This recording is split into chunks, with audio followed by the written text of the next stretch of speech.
আসসালামু আলাইকুম, welcome back to my channel. আজকে আপনাদের সাথে দারুণ একটা রেসিপি শেয়ার করব। শুটকি ভুনা।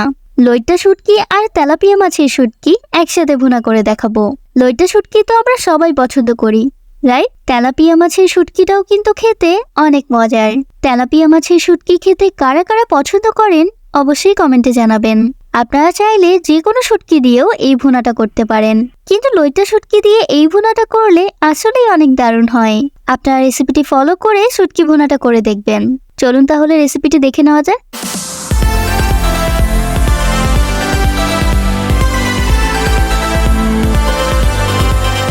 এখানে আমি লইট্টা আর তেলাপিয়া মাছের শুটকি নিয়েছি। শুটকিগুলো একটু ছোট ছোট পিস করে কেটে নিয়েছি। শুটকিগুলো কিন্তু এখনই ধুয়ে নেওয়া যাবে না। শুটকিগুলো প্রথমে একটু ভেজে নিতে হবে, তারপর ধুয়ে নেব। তারপর নিয়েছি পেঁয়াজ কুচি। এখানে প্রায় 10-12টা পেঁয়াজ কুচি করে নিয়েছি। এই ভুনায় কিন্তু পেঁয়াজটা একটু বেশিই দিতে হয়। পেঁয়াজটা একটু বেশি দিলেই ভুনাটা অনেক মজার হয়।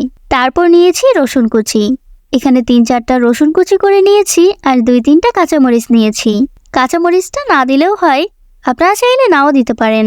তারপর এখানে 2টা রসুন আর কয়েকটা শুকনো মরিচ পেস্ট করে নিয়েছি। যে যেমন ঝাল খায় সেই পরিমাণ অনুযায়ী এই শুকনো মরিচের পেস্টটা নিয়ে নেবেন। এবার প্রথমে শুটকিগুলো ভেজে নেব। একটা তাওয়াতে লইট্টা আর তেলাপিয়া মাছের শুটকিগুলো ভেজে নিচ্ছি।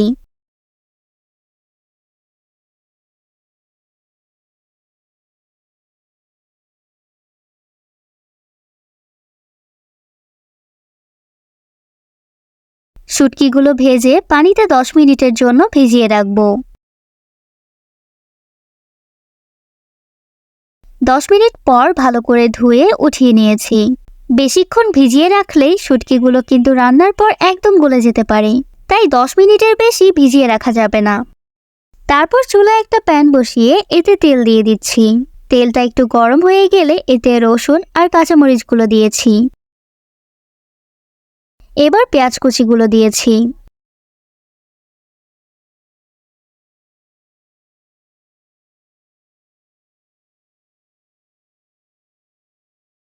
পেঁয়াজ রসুনগুলো একটু ভেজে এতে পরিমাণ মতো লবণ আর রসুনের পেস্টটা দিয়েছি।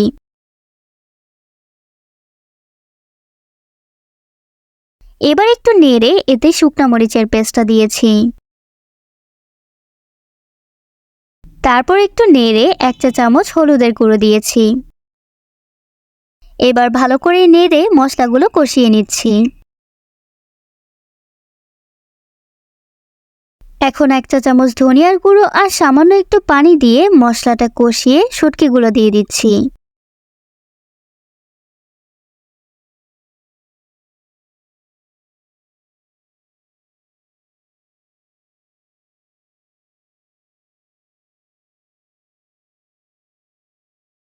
এবার একটু নেড়ে 2 কাপ পানি দিয়ে ঢেকে দিয়েছি। পানিটা শুকিয়ে একটু মাখা মাখা হওয়া পর্যন্ত ঢেকে রেখেছিলাম। শুটকি ভুনাটা তৈরি হয়ে গিয়েছে, এবার নামিয়ে নিচ্ছি। অনেক সহজ এই শুটকি ভুনাটা করা, আর খেতেও ভীষণ মজার। আমি চেষ্টা করেছি খুবই সহজ উপায়ে আর সামান্য কিছু উপকরণ দিয়ে এই শুটকি ভুনাটা তৈরি করে দেখাতে। আপনারা রেসিপিটি ফলো করে একবার তৈরি করে দেখবেন আর জানাবেন কেমন হয়েছে। আসলে আমার কাছে এই শুটকি ভুনাটা খেতে অনেক মজা লাগে। ভিডিওটা কেমন লাগলো কমেন্টে জানাবেন। ভিডিওটা ভালো লাগলে একটা লাইক দিয়ে দেবেন আর নতুন নতুন আরো রেসিপি পেতে চ্যানেলটি সাবস্ক্রাইব করবেন। ধন্যবাদ।